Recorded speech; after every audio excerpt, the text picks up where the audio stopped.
বাংলাদেশের জাতীয় ফুটবল দলে আরেক প্রবাসী ফুটবলারের সংযুক্তি এখন কেবল সময়ের ব্যাপার। কানাডার ঠান্ডা হাওয়ায় বেড়ে উঠলেও হৃদয়ে ছিল লাল সবুজের টান, আর সেই টানে এবার তিনি নাম লেখাতে চলছেন বাংলাদেশের জাতীয় ফুটবল দলে। যদি সব ঠিক থাকে তাহলে আগামী 10 জুন সিঙ্গাপুরের ম্যাচেই হতে পারে তার অভিষেক।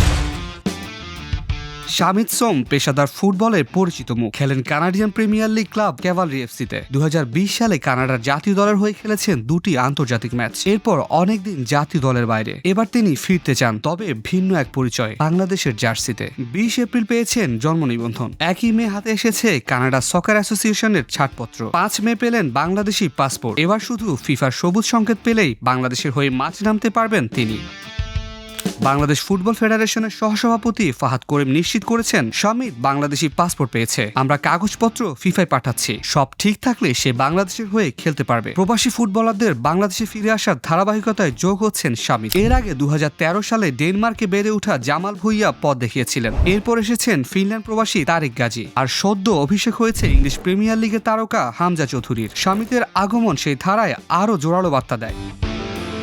বিশ্বজুড়ে ছড়িয়ে থাকা প্রতিভারা এখন বাংলাদেশকে বেছে নিচ্ছে। ফিফার ছাড়পত্র এলেই বাংলাদেশের মাঠে দেখা যাবে কানাডায় বেড়ে ওঠা এই প্রতিভাবান মিডফিল্ডারকে। আর ফুটবল প্রেমীরা অধীর অপেক্ষায় কখন সেই দিনটি আসবে যখন শামিত গায়ে চাপবেন লাল সবুজে সেই গর্বের জার্সি।